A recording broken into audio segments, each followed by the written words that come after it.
The NIL landscape is ever changing, but is the Wild Wild West finally moving towards some regulation? Let's talk about it.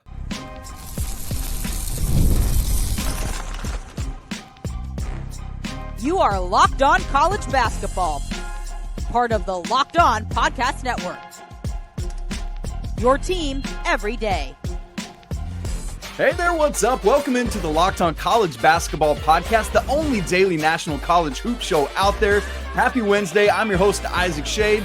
You're joining me at the place to get your college basketball content every single day. It's all part of the Locked On Podcast Network. Thank you so much for making us your first listen or watch. And I want to remind you that you can catch every episode ad-free on Amazon Music. Special shout out to all of you everydayers joining us, and of course, all the members of the Locked On College Basketball Discord.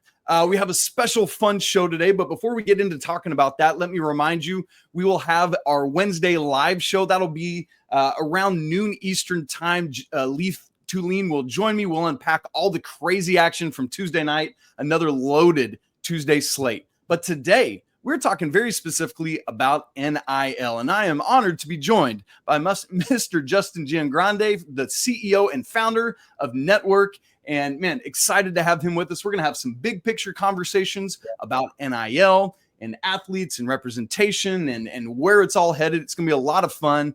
Very excited to have Justin joining us. Really, we just want to look at how name, image, and likeness is reshaping the college basketball landscape, how it's providing new player opportunities, and how Justin's work at Network is influencing the current and future of athlete branding and partnerships in the sport. So it should be a great conversation today. Justin, welcome in. Would you just start by giving us, I know we want to get to all our conversations, but to provide our listeners and viewers a little bit of context about who you are and who Network is, a little abridged version of that, and then we can dive in.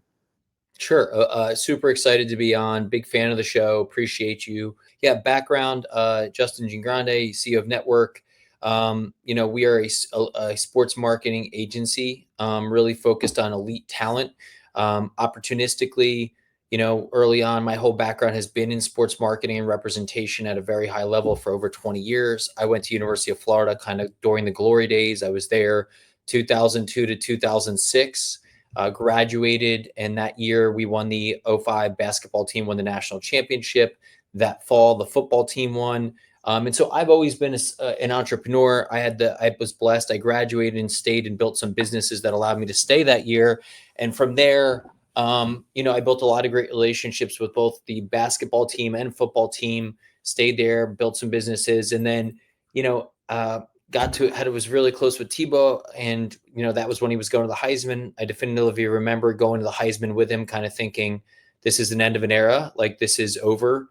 So I went out to LA, worked at a sports agency, NBA and NFL, called Priority Sports. Mark Bartelstein and Aaron Mintz, who's now the head of CA basketball, learned from them, what traditional representation was, but kind of parallel pathing with NIL. 2010, this is when LeBron and Johnny Manziel were splitting off their marketing from their agent, and the idea of like modern athlete brand building was happening. This idea that people were going to pay you for content or social was like a crazy. Yeah. And I just remember thinking, this is it. And so I left that sports agency, started my own sports marketing firm and branding firm, very similar to what NIL is now. Built that for 6 years, was acquired by Gary Vaynerchuk and became partners with him and Gary and AJ Vaynerchuk and Vayner Sports, responsible for all the marketing and brand building. Did that for 4 years and then started Network. And initially, Network wasn't necessarily just going to be all sports. I actually had the opportunity to work with some pretty big hip hop artists, Quavo, Lil Yachty. But 2020, I got introduced to Bryce Young. In 2021, I got introduced to Malachi Nelson. And, I live in California. California was the first state. I was actually the first person to ever represent a high school player in the United States, I believe to be true. Malachi was committing to Oklahoma and his father wanted to know the rules for high school NIL. And so went to the state of California, kind of one of those things where you ask the question expecting like no shot, they tell you the answer you're looking for. And July 21st of 2021, that's the answer we got back. They said, actually, it's legal. And so, I remember getting that email thinking to myself, like, they don't understand what just happened here. And so from that moment, year 2021, NIL was just getting going. I joke people thought it was illegal. 2022, people thought it was less illegal. 2023, brands and everything, it's getting louder. 2024, can't turn it on, everywhere you turn, NIL, college sports. And I think, sometimes you say, you're in the right place, right time. I think God kind of put whole background has been representation through the lens of brand building and marketing, to be in a space where I went to school at Florida and understood how big college sports fandom was, paired with the opportunity to get into the NIL space before everyone else on the high school side and college side. It just felt like, man, if you're going to place your chips on something, this is something to place your chips.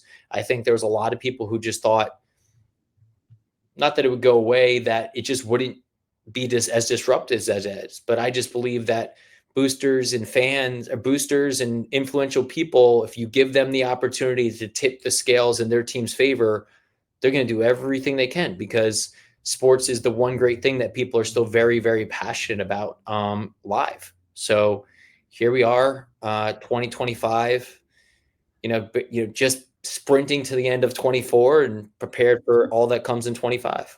Yeah, man. I mean, it's so crazy. I vividly remember when California more or less drugged the NCAA kicking and screaming into this, right? Like, because they had a big opportunity to get out ahead of it. They never did. And I think it's almost directly because of that today we have the unregulated enterprise that we have right now. And obviously we'll get to talk about that a little more.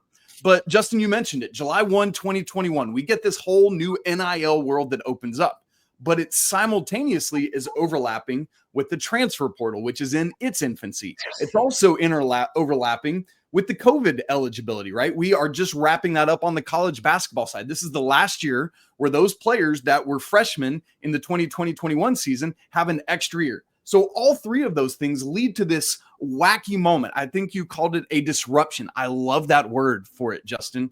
And so while a lot of people probably freaked out in that moment and was like, I'm going to go bury my head in the sand because I don't know what this is, the keen observer, probably sounds like that's you, sees it as an opportunity. Almost like when the stock market goes down and a lot of people sell off everything, but the smart investors like, oh, I'm getting in on this while it's going down. That's what you did, my man. Why did you see what a lot of other people didn't? Well, one of my mentors said, where there's chaos, there's opportunity, and you're right at the heart of the chaos. And what made me, because I go back to what I said, I just think I understood the power of college sports. I understood that people are more passionate about their college teams than they are pro teams. And so the fact that influential alumni were going to have an effect on the outcome of the product on the field, it just felt like there's no way that billionaires and influential people are not going to get involved in. And look, I'm not going to name the booster, but there's a booster at a big SEC school who is, he said to me, I'll never forget it, 2021, August, Justin, man, we've been getting beat by this team. He said, we've been getting beat by Alabama for a long time. And let me tell you this, I don't know the rules. He's like, but we're going to walk the line and we are going to go for it. And if I get slapped on the wrist, I'll deal with it. Because you know what I can't take? I can't take sitting here and having to believe that I didn't do something for the next 15 years. And, that to me was another signal, like, man, it's like a game of billions, timed up with Yellowstone set in the NIL landscape. I mean, that's what I feel like we're watching on a daily basis, right? So Seriously, we need a reality show about this whole thing. It's crazy. 100%. And so we have this time when what's weird about it is there's this feeling of we're still trying to hold on to some shred of amateurism while it's really stepping into this professional model. But in all the professional ranks, there's collective bargaining, there's unionization. So I've been wrestling a lot with, Justin, is that possible at the collegiate level, even with an ever-changing group of players, right? Like, how do we work towards getting a better framework around this to where it is no longer the wild, wild west? How do we change that?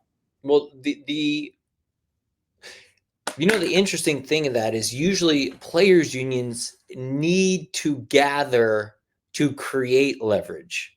The problem here is that and by the way, you're talking about someone who represents talent. I mean, they have all of the leverage, Right. all of it. You named it. It was a perfect vacuum of 360 things happening all at once that went from no power to complete power. And so, look, my friend Jim Cavalli has this athletes.org and Athletes Inc., which is basically aiming to be the, the collective bargaining and union for the players. He's doing it because he thinks it needs to happen.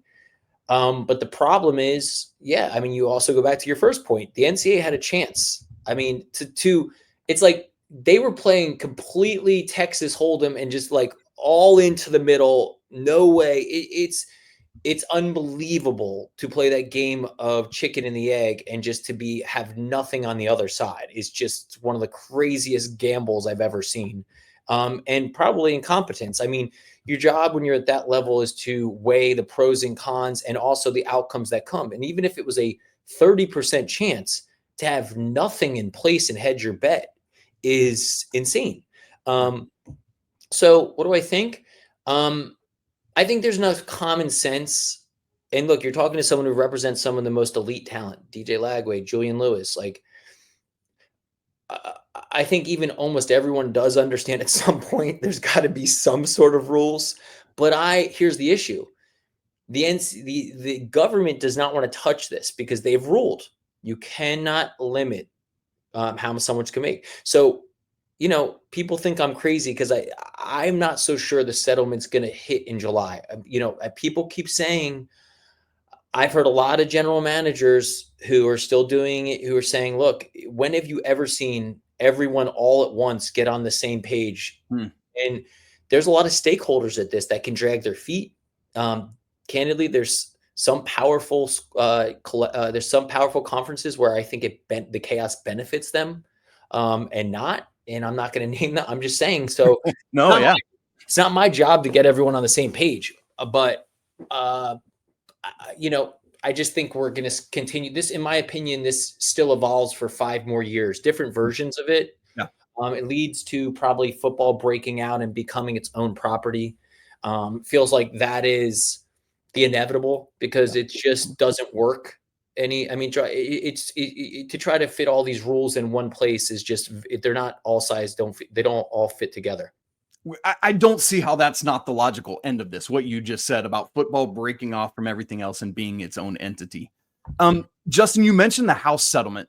We are moving toward that at some time. It seems like you think that it might be later than July, which, whatever that is, it's going to happen at some point. And so we're moving towards this moment when schools are going to be able to be paying directly their student athletes. So it's funny. We record this literally a day after it comes out that Colorado is ending their collective. Their NIL collective is going away because of Colorado's ability to directly pay their student athletes.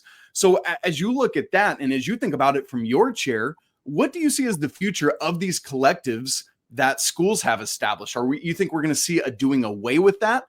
Or how is this NCAA settlement going to alter the current landscape for you? Well, here's my thoughts. Everyone's so worried about, is it coming from the school or is it coming from a collective? First of all, look, from an agent or management perspective, coming from the school is better because, of course, those institutions are much more financially secure. Right. B, I have so many different quarterbacks. I specialize in quarterbacks and receivers primarily. And so many quarterbacks' parents are wondering, even high school kids, is there a certain year that it's going to be more beneficial? But my stance is, I think there's just going to be more money. Like, I don't believe the collectives are going away. I think they probably turn into like some third-party agency that specifically helps market the school. Like if you're, South Carolina's collective and you've done some really good actual marketing partnerships, why would you get rid of that? That doesn't seem to make sense. So you bring the actual rev share in-house, and then you have your third-party agencies that are just really solely focused on driving third-party revenue through either content or brands is probably my guess. Yeah. And look, here's my thing. Like, if people keep trying to put a cap on it, what's the line? So who's to tell me that there's not a South Carolina booster that owns Core Water and says, you know what? I've decided that all of this South Carolina quarterback, I believe he's worth $1.5 million of core water sponsors. I just think it's going to be an ever changing, and they're never going to be able to. My opinion, it's going to be hard. There's always going to be this gray area of what an endorsement deal is. Like, how if you want to get around it, you're going to always be able to find a way to make it look legit because you have boosters who are some of the most powerful people out there. I mean, look, Michigan, I'll never forget it. I had a call with the Michigan Collective 2021 or 2022. And they're like, we are never paying athletes. This is ridiculous. We have a collective, but it's all about like, we might get some social media. To go from that to Larry Ellison it just shows you. I mean, that's the progression in a year. They went from nothing to the biggest to whatever it costs. It's that to me is just I'll never forget the call I had with the Michigan Collective. Oh, we're Michigan. We're never going to get in this money game. Not only did they get in it, they decided they were going to make it public, and they threw their weight around to say we're going to come. This is what I love about it. I mean, it's Game of Thrones meets Yellowstone meets Succession meets Billions tossed up with some football on it. Oh, I absolutely love it. And it's crazy. It makes it so fun for people like us who cover it to get to just see all the wildness unfold in real time. Now, Justin, obviously we're sitting here talking men's college basketball today. And it seems to me that men's college basketball has a bit of a star problem. My wondering is, can NIL and brand partnerships help change that dynamic? We're going to talk about that in just a second. Right after I tell you about Wayfair, after the holiday hustle, man, there is nothing like giving your home a little TLC. I always find that decluttering and refreshing my space helps me get back into a routine in January. And man, do I need that. I love the holiday season, but man, everything's out of whack. So whether you're tidying up or clearing out, or just want to give your space a new look to start 2025, Wayfair, they've got everything you need all within your budget. That's great news. One of the things for me is I hate the end of Christmas because as we bring down all our decorations, the house just feels empty and I want to add stuff. So thankfully, Wayfair, what I love about them is they help tackle those New Year's home goals with endless inspiration for every space. My favorite part, the fast and free, hassle-free delivery, even for the larger items, man. Again, it's free. It's great. Wayfair's site, man, it's so easy to navigate and you can find everything you need in a flash. It'll be great. So give your home the refresh it needs with Wayfair. Head to wayfair.com right now. That's WAYFAIR.com. Wayfair, every style, every home. Isaac Schade, joined today by Justin Giangrande, the CEO and founder of Network. And right now we're going to move into talking about this. College basketball, really more specifically men's college basketball, has what I would call a star problem. Every now and then we get a Zion Williamson who just pops. But the most famous person in college basketball this past year is a woman named Caitlin Clark. And if it's not her, in second place is Angel Reese. And if it's not her, in third place is Juju Watkins. And then maybe further down the line, you get Zach Edey and Dalton Connect somewhere in there, but it sure ain't at the top 3 or maybe even the top 5. So my question, Justin, to you for us to think through here is, how can the advent of NIL and brand partnerships and the things that you're trying to do for these student athletes help change that? Yeah, I mean, no question. I'm not sure if it's just about the brands. It's kind of about the dynamic the dynamic that's been going on with college basketball, right? Football, the rules are 3 years of eligibility, right? So we get to know these players, right? The problem with college is, we're seeing the one and done, right? And the truth is, if you're so talented, and I do think college basketball having NIL is pulling back some of those guys who are borderline 20 to 40, 20th draft pick to 40. I think they come back, which is good because that means they probably see a second year. So I think that's a thing I actually think that's a thing that NIL helped. I think on the basketball side, it said, dude, if you're a fringe guy, you don't got to go one and be done. You can get paid here. So that's good. Okay. So that means, UNC player who he can mature, he can develop. I think the identity problem is this, and this goes back to longevity, and I deal with it even with football players and some basketball too, but brands, they like to plan at minimum 6 months out to a year out. Okay. So the problem with basketball is the superstar basketball player, there's no guarantee. I mean, by the time they hit the floor, they literally might be playing basketball and be gone 5 months later. Okay. So there's really no window. So you're basically then relying on a brand to figure out which high school player they want to go after, who's going to project them to which college that they're going to be at. So you're basically asking a CMO to look at North Carolina's recruits, project out who he thinks is going to be there, who he's going to be a star, help get behind him. It's too hard. That's why I think with women's basketball, right?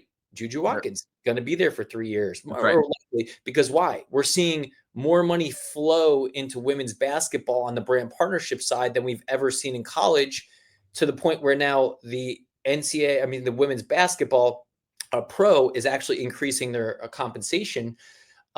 We don't have that issue. It's not an issue. That's not the dynamic in men's basketball. In men's basketball, there's so much money in pro and probably less in college. So I think there's becoming an equilibrium here a little bit, where I think hopefully NIL retaining some of these players will give a little bit longevity. I think if we can see some of the star players come back, I mean, look, they probably won't, but I mean, could you imagine if they could get Cooper Flagg to come back for a second year? I mean, it'd be crazy. Yes. Superstar. But here's the problem. Most people know about Cooper, but do they truly know he's on Duke? Are they paying attention to when the season starts? They'll probably pay attention in March, like, oh my God, this guy's crazy. And then it'll be like, oh yeah, but he's projected to be the first round pick. He's not going to be a Dookie for, you know what I mean? I think that's what it's going to take, is a couple players that are big, you know? 100%. And guys that are multi-year guys, which is, again, to your point, why the women's thing is working, because Caitlin Clark is at Iowa for a long time, and it gets all of us the opportunity to get to know her and appreciate her and all her crazy shooting ability and everything else. Mm-hmm. Which leads me to my next question for you, Justin. And this is both from an NIL standpoint and for like you guys at Network, as you think about who you want to be in business with, from student athletes and family and all that. From an NIL standpoint, when a brand is starting to think about who they want to represent them, what part of the package is it that matters most? Because I think a lot of people assume it's just who they are on the court, how good they are. But there's marketability. How megawatt is your smile? Is it fashion? Is it culture? Is it social media following? What is that balance that you and brands consider in this conversation? Man, I think 15 years ago, it used to just be how good you are. Now it's truly a matrix. I think it's like 4 things in my head. Okay. 1, how good you are matters. Okay. Well, I think it's 5 things. 1, how good you currently are. 2, how good you could be, because every CMO wants to bet. The NIL allows you to bet on the upside and get some ROI. 3, how big is your social media following? Okay. 4, what's your personality? 5, who's your current college fan base and how big is that fan base? That matters. I mean, if you're playing at Austin P, a little different than playing at North Carolina, right? So those are the factors. I think also, look, people matter. Being a good person. I put my clients, look, there's a lot of great people out there that do what they do. But for me, I tell my clients, like, this is work. You want to build a brand, you want to be a part of it. Like, after we get through the second meeting and there's legit interest by a brand, I'm not afraid to put my talent on and let the brand feel and touch them, because I think that makes a difference. Like, people don't just want to be transactional. They want to have a relationship, especially if you're a CMO and you're investing money and betting on someone. You want to know who you're betting on. That's right. They're good people and that they're appreciative. That's why I think DJ Lagway has, I think you're going to see a lot from us and him in the upcoming year. Kid's a great kid. He's a leader. Yes, sir. No, sir. But a superstar athlete on the field, has a huge fan base of University of Florida behind him. Comes from a big home state of Texas, right? So there's that. So it's a kind of variety of factors. I think that's what makes college sports fun, is that, people can come from nowhere and all of a sudden they have these moments on national TV, and people look at Diego Pavia, right? At Vanderbilt. I mean, guy's like half UFC fighter mixed with football quarterback, like he's changing the course of college sports. I mean, we don't talk enough about that. Like the JUCO rule, like it's just like, oh yeah, let's toss that in. Let's give you know what, you're right. Let's give him 2 more years. What? Yeah, it's crazy. And the NCAA now considering a 5th year permanently, right? Is some of the recent conversation. Like, it's nuts. You just brought up in that answer, Justin, something I exactly wanted to go to from a conversation I had heard you have on your Grammys and Heisman's podcast there. Watch back some of those episodes just to get kind of a feel for you. And I think the phrase you used was, at Network, we are fostering boutique, close-knit relationships. Man, I love that, right? Like, it's one thing to go to New York and stay at a Holiday Inn or something, but to go to a boutique hotel where I am well taken care of by the staff and all that, like, it's just a different level. And dude, I love this because relationships and community and people have to matter. And people who don't get that are going to miss it, man. And what it feels like to me is that in this NIL era, recruiting, a lot of people are assuming that it's just changing to a transactional model where all it matters is the bottom line of the money, and that the importance of a coach who has living room capability is going away. Does that make sense what I'm saying? And so my question to you is, for Network, let's just say it for Network. Why does that still matter in the NIL era? I have multiple, first of all, people, my dad taught me people matter. I mean, relationships matter. My dad owns Burger Kings, and, at 14 years old, my dad taught me, like, the person who's sweeping the floor is just as important as the president of the United States. Like, it's how you treat someone, how you treat anyone is how you treat everyone. But back to it, I mean, anyone who thinks it's just about money, first of all, I bet there are talent that are just about money, but most times you go through, this is actually, here we go. This is how it normally goes. You're an elite player. You're going to have options. You're going to get paid something. You're not confused. We all know that. But, I advise all my parents and the kids. I mean, and truthfully, I'm in, me and my team and my talent managers, we're in business with the parents just as much as we're in the kids. And we advise them that, you should get it down to 3 or 4 teams. Regardless, take money out of it. Let them recruit you, build relationships with the coaches, go on visits, get a feel for the academics, get a feel for everything. And then look, of course, when it gets down to 2 or 3, where you're like, I could actually see myself going there. Like, okay, this is a real option. Then that's where my job, I get involved. It's like, okay, we're down to Oregon, Michigan and Tennessee. I'm torn between all of them. And look, I say, if there's 5 things that are a factor if you go to school, the coaches, the alumni, the education, the geography, then the 5th is NIL, right? It shouldn't be the sole decider, but it should matter. It is a factor. Yeah. Yeah. Okay. Just like anything in life, you know what? This school is going to give me 400,000. This school is giving me 6, but you know what? I love Coach Lanning. I'm making it up. I love Coach Lanning. And, like, honestly, I don't care about the 400, the 200 grand difference, right? I've decided that I'm going to go to Coach Lanning. So, it's not everything. But yeah, it's a tipping point. It can be, but back to it. I mean, look, I have a client, Malachi Nelson. He just went to UTEP. People are like, oh my God, he went to UTEP. He believes in the coach.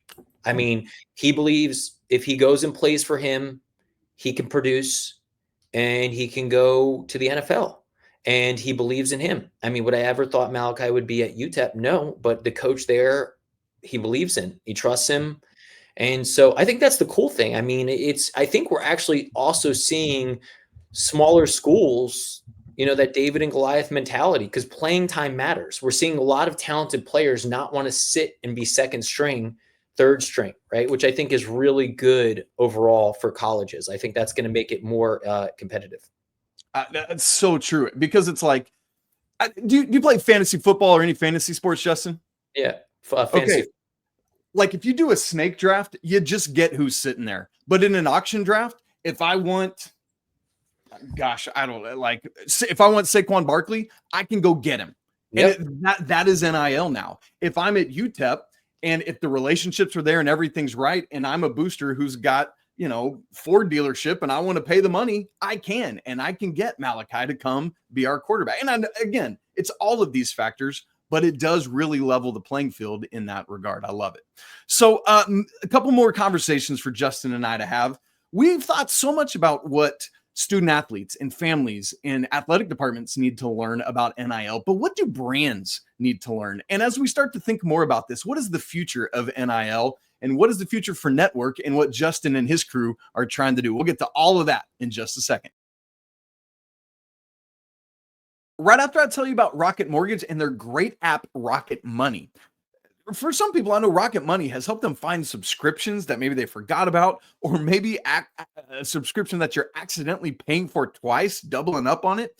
I legitimately know people who that's happened to, and Rocket Money has helped them find it and get rid of it. That's what Rocket Money does. It helps you track this down. It's almost like having a personal digital assistant for your finances. Rocket Money it's a personal finance app that helps find and cancel your subscriptions, monitor your spending, and helps lower your bills so that you can work at growing your savings. Brings everything together in one place, whether that's subscriptions, whether it's spending habits, or even the goals you're working to set up here in the early part of 2025. Rocket Money has over 5 million users and has saved a total of $500 million in canceled subscriptions, saving members up to $740 a year when you take advantage of all the premium features of the app. So, cancel your unwanted subscriptions and reach your financial goals faster with Rocket Money. Go to rocketmoney.com/locked on today. Again, that's rocketmoney.com/locked on. One more time, rocketmoney.com/locked on. All right, we're having a great NIL conversation here today on the show. And Justin, it's so funny because I think in these first 4-ish years of NIL, we've thought so much about the learning and the education that student athletes need to do, that their families need to do, that athletic departments need to do, that boosters need to do. But I think we haven't maybe stopped and looked at it from the lens of the learning curve for brands or for people who want to engage in NIL deals. So as you've started interacting with brands and helping them process with what they need to do, what is the learning curve on their side of the NIL equation? Definitely the learning curve is on the the athlete life cycle and timeline that they need to. I kind of mentioned it earlier, like to catch the upside, you almost have to be projecting on who you think is going to be good. It's very hard to get in on a known commodity because most most college football players are out in 3 years. Superstar basketball players, as I mentioned, are usually out in one. Half a year, yeah. People joke that big brands, it's like they have a luxury of just waiting and seeing who's going to be good. Brands almost need like their head of recruiting and scouting department of who they think is going to be good. And that's why I say I think there's going to be a lot of great brands that are built from NIL, because if you're good at understanding upside and projecting out who you think could be talented, I'm sure they have. Imagine, I'd love to go, I don't represent Jeremiah Smith, but go look at his partners. Like, who bet on Jeremiah Smith before the By the way, anyone who knows college recruiting and high school recruiting knew Jeremiah Smith was going to be Jeremiah Smith. Okay. No one is shocked. Some people are like, oh my God, this freshman's incredible. Where was he? Dude, he was the number 1 ranked player. People thought he is. So candidly, if I was running a big brand, I would have went to him and said, we're going to, take 4 of those shots. Go find 4 athletes and be like, yo, we're going to pay you. We want to partner with you. And that's the great thing about NIL. Like, people keep forgetting, yes, these kids are getting money, but they're still the other side is brands. These athletes are very excited to partner with you and do things with you because they've never done this before. Once they get to the NFL, man, the money's different and they've already had the exposure. But you get a kid in his freshman or sophomore year, they're still very excited, about different partnerships, which, I think everyone wants to, when you're in a relationship, whether it's a business transaction or a marriage, you want to believe that everyone's there for the right reasons, right? And that you're excited about what you're doing. Justin, what are the untapped areas right now? Because you've said to me, dude, I sit here and I live this 24/7. This is my world. This is my life. So, Yeah. We talked about it earlier, the house settlements on the horizon. But let me put it this way. If we're living right now in like a cassette tape CD era, what is the eventual streaming music service, right? There are people who are going to embrace what's happening now, but the winners in this are going to be the ones that both embrace the now and can future-proof, can look ahead and be ahead of the curve. What do you see coming on the horizon? I I see a huge growth in women's volleyball. I think that's, look, volleyball is exciting to watch. People like watching beautiful women. Let's just be honest as well. So that's a very interesting prospect. Women's sports is on the incline, as we just seen with that. I think UFC type play in college sports, like a fighting opportunity with conferences. I think there's something there. I think monetization, I still feel like there's opportunity for social growth for athletes from a monetization. I feel like someone's going to get that right. We have all these people dying to pay athletes, and the number of platforms, people are like, put your athletes on my platform and I'm going to pay them money. It's just, we haven't gotten it right. What is that Facebook for this generation that has to do with that social commerce? I'm not sure what it is. But there's something there. And that's me from a tech play. It feels like there's like an AI empowered social media tool that helps athletes and fans pay athletes, so we'll see. I mean, I'm working with this company, Fanstake. We did something with Julian Lewis where, he basically used his social and fans were able to donate to this platform, and then he could directly affect the recruits coming to his school and put some money in their pockets. So, all sorts of stuff coming. But, I think the biggest thing, you're a college sports podcast. I think here's what we know. People have always loved college sports. I think why we're seeing everyone it becoming such a big thing is because these boosters and influential people, you're seeing the legends. I mean, I was on the phone with Robert Griffin III the other day, Baylor legend, right? He's going back to his school. What can I do? Reggie Bush, what can I do? I represent Michael Vick. Michael Vick's going into coaching. He's like all of these. I think that's the good that no one's really paying attention to, is that all these famous alumni. And the truth is, that's why you go to a school when you go to school, is because the predecessors and giving back. All these recruits used to hear that, oh yeah, our former players come back or are involved. What NIL has done is it's forced that to be true. And folks got to keep, people need to keep this in mind when in the transfer portal era, they're burning bridges when they go out the door. Do not be doing that junk, man, because you never know what's going to happen 5-10 years down the road. I even say that about high school recruiting. I said, coaches move around.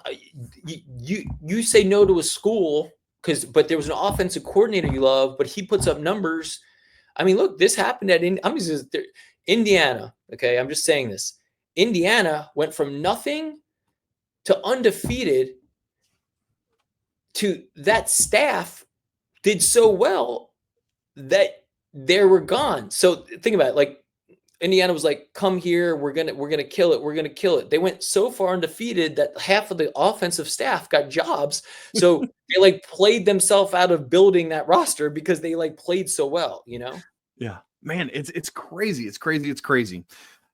Justin, what is the impact of NIL in the college ranks on some professional entities? Let's use this example. NIL ended G League Ignite, right? It's done as of March of last year. So as we think about it, we still got overtime. Obviously, there's other professional ranks in the NBA. What do you see the effect of NIL in college having on professional basketball? Yeah, I think we're seeing more maturity. I mean, I think just overall, kids, I think there can be a really good thing at NIL is that when kids are coming into money, they truly are kids, 17, 18 years old. So parents are still involved. And, we treat our athletes like pros. So almost all of them have financial advisors from literally day one. Okay. So they don't know a world where they're managing taxes and all that. They just have the right team around that educate them. I think we used to hear these horror stories of kids going pro because they're 21 years old, right? And then all of a sudden they're grown men or women, and all of a sudden they just got this money, so they don't have to listen to anyone. So I think what we're seeing is maybe a little bit, I think we're going to see the good and bad of NIL. You're going to see kids who got paid and never were hungry enough to get that big check and make it pro. So you're going to hear some stories of wasted talent, but you're also going to see some good of kids who understood that this was just part of their ecosystem and had the right team around them as well. And then on pro, I think if college basketball can continue to have money come into it, you'll see it be more competitive, and you should see some better talent stay around, instead of being, roster spot 8, 9, 10 on the bench at basketball. Stay around and be the 1, 2, or 3 on your college team. Yeah, man. Justin, I want let's talk network for a little bit here, man, because I've been having so much fun as we've been preparing for this, like reading up on what you guys are doing, Sure. how you go about doing what you do. Like again, going back to what we said earlier, as somebody who relationship really matters to, like I love how you handle your business, my man. It's awesome. So like just talk to us about network. What are you proud of? What do you love? Sure. Tell us about some of your student athletes in the college basketball space. Yeah, I mean, what are we doing? I think our competitive advantage is we brought world-class executives who are leaders in other lanes and were willing to bet on the collegiate space, if that makes sense. So partner Doug Scott, I mean, ran Endeavor's, in-house agency, Ogilvy and Mather, huge creative agency. 3 years, I was telling him NIL is going to be huge. He finally joined me last year. He runs the advisory side of our business, where we're working with, brands, schools, collectives on their specific strategy around the space, right? And so how you use what's going on and everything we've talked about in this podcast to help elevate your business, giving some of these schools or conferences even advice. We have a conference that we're going to be doing, a pretty big program, a Power 5 conference that has retained us to help them with a project that I think is going to be really noisy and I'm super excited about. Nice. What else? I'm really excited about the story. We have a production company, Network Studios, basically tells stories, a lot of great stories that are going on in the NIL space and collegiate space. Turns out there's a lot of IP and stories from back in the day in the catalog that haven't been told. So I'm really excited about that. And back to you saying us boutique. I've worked at bigger agencies. I've worked at, my own from the background up. I feel like the secret sauce is all those 3 areas, being big enough where you have resources, but not too big that there's like a flywheel effect in our company, right? When you have talent, you understand the ecosystem of the schools and the hurdles they're facing. And then you see really interesting, when you're interacting there, stories, and then the content drives everything. So the key is, a lot of the bigger agencies, your 800 people, the reality is they're not talking to each other, right? My team, I think we have a good process of making sure everyone has visibility into what's going on and connecting the dots.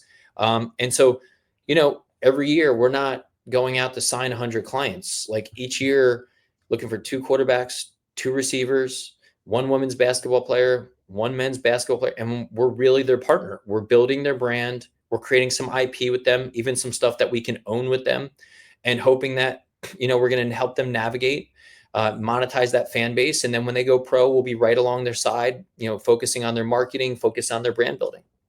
I love it. I love it. Who are those right now? Who are your male college basketball player and your female college basketball player right now? Yeah. So, we just, was a big focus on football in 24, 25. We really have been rolling on the basketball side. Harmony Turner, Harvard, point guard, amazing story, has her own nonprofit helping young women as well. Baller went to Harvard because she chose to, not because first of all, Harvard's Harvard, but really wanted that Harvard education. Definitely has a chance to go to, she has the opportunity to go to the WNBA, probably can get a grad degree. So that's a decision. Bryce Cofield currently plays on Sierra Canyon. The high school has some decisions to make coming up of where he wants to go to college. And then, at the high school ranks, I have 2 interesting prospects. In the 2026 class, I have Caden Prothro, who is, number 1 tight end. Every school in the nation wants him. Kirby Smart, Billy Napier were all at his basketball game, though, the other day, is an elite basketball player. Calvin Russell, 2 sports start, Miami Northwestern down there with Teddy Bridgewater, just won the state championship. He's a 6'5" receiver, number 1 or 2 player of the nation in 26, but equally has, I think, 10 basketball. So he has both. He has 40 football offers, 10 basketball. So, he's It's going to be intriguing. It's navigating that one is going to be a lot of fun. So, but yeah, I mean, basketball is huge. We're continuing to want to grow the roster. Basketball is culture. It's just exciting, man. All of it. I love all this stuff, Justin. I wish, we had like hours to just sit and do this. I know you're a busy man. I know we got stuff to do. So folks, we're going to get out of here for today. Justin, I do want to give you just a chance to promote anything you want to promote or just any last words you want to share with our good people. Yeah, I mean, look, first of all, love and appreciate you having us on. I'm the same. I could talk about this all day. I feel like people, don't realize how much opportunity there is. I mean, I think, look, my biggest takeaway is there's a lot of people love sports, and I think it presents a great opportunity for college and high school students to actually get into this profession. We're seeing all these front office positions get created at these colleges, which means there's going to be more jobs opportunities. So, if I could give a piece of advice is if you're in college and working at, you're out of college, get involved, intern, look at the positions that are being created out of this. I think that's a really big opportunity. So, just really excited about what's going on. We're talking to the Locked On College Basketball podcast, but I mean, you and I were talking before you got on, like, in what world is Bill Belichick coaching football at UNC? Like, this is the real world, and that's what's going on. And so, just pay attention. I say it again, where there's chaos, there's opportunity, and there's a lot of chaos going on right now. Man, that's good stuff. That's good advice. Folks, let me encourage you to go check out Network, check out the things they're doing, educate yourself, because this is going to be part of college athletics going forward. NIL is not going away. We're going to continue to have to figure out more about it. Keep your eyes on what's happening with the House settlement. We'll continue to talk about it on the show, of course. So go check out Network. Go check out Justin and all his great stuff. If you haven't subscribed to the show, please make sure you do so on both video and audio. If you're not part of the Locked On College Basketball Discord community, we'd love to have you there. That link is in the show notes, and it's absolutely free to join. As always, I want to say apologies to the Lawyer family. Let's go Wildcats, and until tomorrow, peace.